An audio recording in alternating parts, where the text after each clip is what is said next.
tumingin ka! Ha? Tumayo ka, tumayo ka! Ano ka? Ha? Tumingin ka, tumingin ka! Tumingin ka! What? Ano? Galit ka? Ha?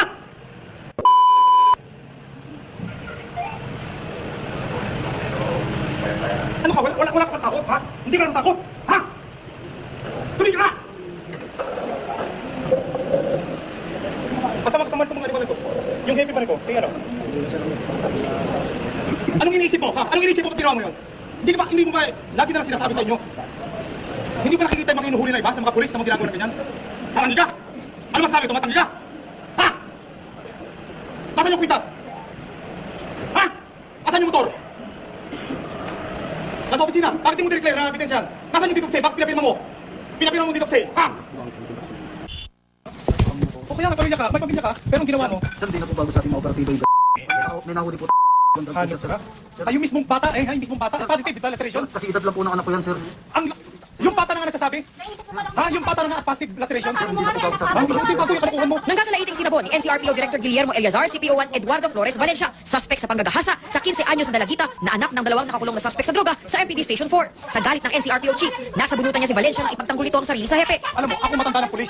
Yung kalokohan na ginagawa mo, kaya tayo nasisira dahil sa inyo. Sir, wala pong katotohanan yan. May result na nga eh. Kwento ng ina ng biktima, inaresto raw silang mag-asawa ng mga pulis noong October 25 dahil sa illegal possession of drugs. Kusa raw silang sumama sa otoridad dahil inosente sila. Pero isinama raw ni Valencia ang dalagita nilang anak kahit wala namang nakuhang ebidensya laban dito. Sabi raw ni Valencia, baka kawalan ng mga magulang ng dalagita sa isang kondisyon. Bumubulong siya sa anak ko na magpagamit ka na para mapawalan sala ang mama mo pati ka mapauwi. Pinagsabihan daw ng inaanak na huwag pumayag sa kondisyon ng pulis. Pero hindi raw nagpaawat ang suspect. Nilasing daw ng pulis ang bata sa dinala sa motel. Sabi ko, ano nangyari sa anak ko? Sabi niya, ginamit na ng Valenciang hayop na yun. Sabi ko, anong kasalanan ng anak ko sa kanya? Bakit yung ginanon? Na may mga anak din kayo, bakit? Anong inisip mo? Pag ginawa mo yun? Sumagot ka! May pamilya ka ba? May asawa ka? May anak ka? Anong tingin mo sa ibang tao, ha? Anong tingin mo sa akin? Anong tingin mo? Anong tingin mo? Ibang tao? Para gawin yan? Nakahirap na hirap tayo para ayusin ito conversation. Tapos, hindi ko nang baguhin mo, ha? Anong ikaw kayo? Patuloy kayo? Ha? Kailan kayo nag-good? Ha? Ikaw? Ikaw? Hands back. Anong specific unit nyo? Anong time ito? Atagan nyo yung BSD. Nang buksan ni NCRPO Chief Police Director Guillermo Eliazar ang Office of the Commander ng PCPA sa Las Piñas, inabutan niyang nakahiga at nahihimbing ang pulis na ito. Ang isa naman, gising pero pupungas-pungas daw. Ang natutulog na pulis, mismong desk officer pa pala na si PO3 Ray Gusi. Paliwanag ng pulis, straight duty daw kasi ang pasok niya mula kahapon kaya hindi kinaya ang antok. Malas sila. Nag-expect tayo October 1. Pagpasok sa police station, dapat makikita itong pulis na naandun sa kanyang desk. Hindi yung maghahanap pa. Yung proper uniform naman ang namataan ni Eliazar sa PCP3 sa Parañaque. Pero nang kausapin na ni Eliazar ang desk officer na si PO3 Joselier Labrada, may napansing iba pa. Kaya mo ba? Inamin din ng pulis na nakainom nga siya, pero ang malaking sablay, hindi niya alam ang ranggo ng kanyang mga opisyal. Our Chief PNP. Police Director. Dadalhin sa ospital para ipatest si Labrada. Oras na lumabas sa resulta na nakainom nga siya, mahaharap siya sa kasong grave misconduct. Kasama rin sa mga ininspeksyon ng NCRPO ang PCP. Ayon sa investigasyon, dinarang nila Police Corporal Roy Dumanag, Patrolman Pat Velardo at kanilang asset na si Janus Francisco ang lalaking biktima na nauwi pauwi na. Pinalibutan na po ako nila. Tapos po noon, pinasok po ako doon sa may kubo-kubo doon sa may yun nga po. Tapos doon na po nila ako inanuhan. Kinuha ng pera. Sinutukan po ako noon sir sa loob ng kubo. Ayon sa biktima, sinita siya dahil drug user daw siya. Hindi na raw nakapalagang biktima nang tutukan na siya ng baril. Sinikmuraan daw siya ng police asset, saka sinimot ang laman ng kanyang bulsa. Kinuha yung kanyang perang hawak na 850, pati na rin yung singsing, yung kanyang wedding ring. Pagkatapos nun, binatawan siya. Nakapag-report agad sa Pasig Police ang biktima at sa follow-up operation. Agad na nadakip ang asset at ang dalawang pulis na sila Corporal Dumanag at Patrolman Velarde na kapwa naka-assign sa Drug Enforcement Group na Pasig Police. Hindi naman po namin talaga alam na pulis po yung nang-hold up sa kanya. Una alam po namin, i-report lang po namin kasi na-hold up siya. Nung nalaman namin pulis, doon na po kami kinabahan. Itong dalawang pulis na ito ay wala namang legitimate police operation during the time. And yet, naandun sila at nagsasagawa ng operation na hindi sanction ng istasyon. Habang ginagawa ng mga kasamahan nila sa SDO yung kanilang tamang trabaho, meron naman pong hindi kasama dun sa operation na supposed to be nasa ibang operation sa Cleo, sa ibang barangay din, na gumawa nito on their own. Lalong nag-init si Eliazar sa bandang huling bahagi ng briefing. Tumingin sa akin dito. Bakit nyo naisip yung ganyan? Matagal nyo ba ginagawa na yan? Hindi po sir. Ha? Hindi po sir. Naawa lang po kami sir. Nahawa? Naawa po. Anong nahawa? Wala naman po kami ginagawang masama, sir. Ba't kinuha mo yung... Walang ginagawa masama? Sir, wala po kami kinukuha. Alam po ng Diyos yan, sir. Kinuha nito pang ka? Alam mo, para magsuhuli na nakawan sila, nakuha nga yung singsing sa'yo eh. Sir, Nakuha nga yung singsing sa'yo eh. saan sa kanya po, sir, sa kanya? Uy, tama ka eh. Ang mahirap sa'yo, gumawa ka ng karukuhan, magdi-deny ka pa. Ha? Ng Diyos yan, sir. Video pa yung Diyos yung nakuha na nga yung items na kinuha. Pasit-asit ka pa. para makinabang sa pulis. Sa kinukutong nyo. Mga animal kayo, kaya tayo nagkakaloko-loko dito. Itinanggi ng mga suspect ang paratang. Kasi nag-effort kami para magkaroon ng trabaho. Kaya nga, Para may ipagsabi kami sa COP namin eh. Hindi naman kami masamang pulis eh. Hindi masamang pulis, pero kung makakutong, gagawin nyo. Hindi kami kukutong sir eh. Kasi nagpapera na. Nasa inyo na yung ebidensya. Anong ebidensya sir eh. Robbery with intimidation ang kakaraping kaso ng mga suspect hanggang sa ialis sila sa briefing area. Umiiyak na nagpapaliwanag ng pasigaw ang mga suspect. Alam niyo ba, Opensyo? Ha?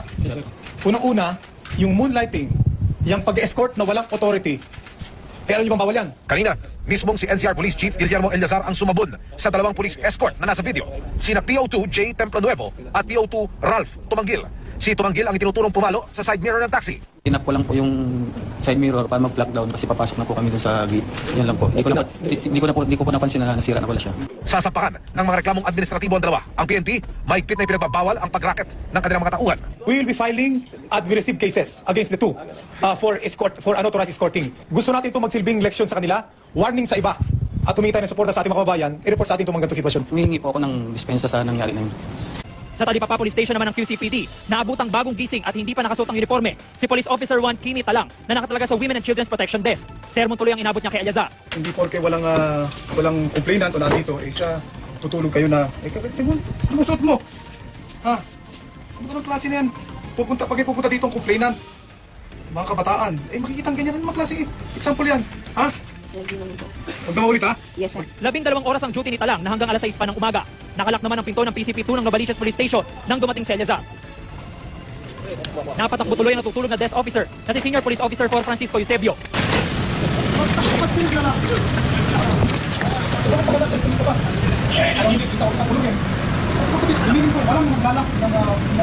Pero safety lang po. Safety lang po ng ano. Kaya sinasarado po. Opo. Pero aminado po kayo nakatulog po. Ay, hindi po. Ilan pa sa mga pinuntahan ay ang PCP2 ng Nabotas Police Station, PCP2 ng Malabon Police Station, Novaliches Police Station at Extension Office ng Caloocan Police sa North Caloocan. Ang mga nabutang natutulog ay pinag-report ni Eliazar sa kanyang opisina ngayong araw. So, ang ating babala sa ating kapulisan, hindi ako titigil na mag-iikot para tingnan ang kahandaan ng ating kapulisan at para maging deterrent sa kanila na sila ay hindi dapat natutulog. Tayo para magserbisyo, hindi para mangulikta ng pera sa druga. Hindi nyo alam yung buhay ng Chipimpi. Galit na hinarap ni PNP Chief Ronald De La Rosa ang mga pulis na pinangalanan ni Pangulong Duterte. Kahihiyan daw sa PNP magkaroon ng mga tiwaling pulis sa hanay nila. Dahil sa nangyayari sa atin nakakanya, ako ang Chipimpi. I am leading the Philippine National Police with people who are involved in sindikato.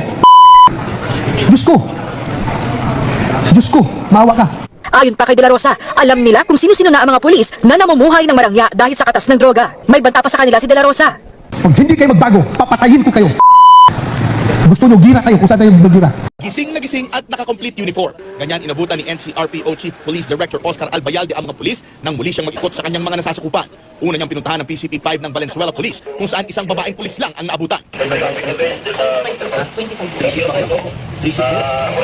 Nagbigay si Albayalde ng ilang suwestyon kung paano mamaximize ang bilang ng kanilang pulis para raw makapagserbisyo ng mas epektibo. Kung dalawang hatian, 2/3 sa umaga, 1/3 sa gabi, mas marami kayong tao. Di ba? Sinong admin nyo? Yung pangalawang pinuntahan ng PCP1 ng Malabon Police. Dito, nakitang walang ilaw ang sign ng istasyon na may kaliitan daw. Inalam din niya kung pumasok nga ang lahat ng naka-assign na pulis sa istasyon. Ilang kayo rito kaya? 14. Natuwa yun. All accounted for naman at nakipag-selfie pa sila. Sa PCP9 naman ng Malabon Police pa rin. Natuwa si Albayalde ng abutan niyang gising na gising ang mga taga-barangay at pulis na nagbabantay. Sa PCP4 naman ng Navotas Police, bukod sa mga taga-barangay at mga pulis na nakatalaga roon, saktong naroon din ang Chief of Police. Yung pagbisita na sa amin dito, high moral yung tropa. Ang feeling ng tropa dyan is napapansin din ni RD sila. Huling pinuntahan ng PCP1 ng Manila Police District kung saan lahat ay gising din at walang absent na pulis. Kailangan natin dito ang suporta ng mga local chief executives natin para ma-improve yung mga opisina ng mga different PCPs natin dahil kapag ibang tao, lalong-lalo na siguro kung foreigner ang papasok doon sa mga PCPs natin, hindi niya maintindihan kung bakit ganun ang itsura ng mga opisina ng mga pulis natin dito, lalong-lalo na dito sa Metro Manila. Drugs kasi based on sa economy natin eh. Ang drugs kasi mga tao dito, just remember no, bakit may mga tao gumagamit ng drugs? Remember, hindi sila addict. Kasi gusto lang maging addict. Remember, ang gumagamit ng drugs sa mga tao natin, especially mga, yung mga nagpapadagdag ng oras. Kasi pagka gumamit ka ng drugs, gising ka, nadadagdag. Remember, ang trabaho natin per ora dito. Hindi naman tayong sigurado eh. So, Ito yung ano natin, kaya ayoko mag-compare. Ang sasabi ko lang, mas maganda po kami ngayon dun sa data namin sa about crime. Mas nabubroadcast lang ngayon kasi hindi dati takot mag-report. Pag umaresto ka ng tao, pag inaresto ka ng pulis, pwedeng hindi dala ng pulis ang warrant mo? Pwede. Sasabihin lang ng pulis kayo, oy, arestado ka, may warrant ka. Nasaan ang warrant? Doon sa istasyon, halika na. That's perfectly legal.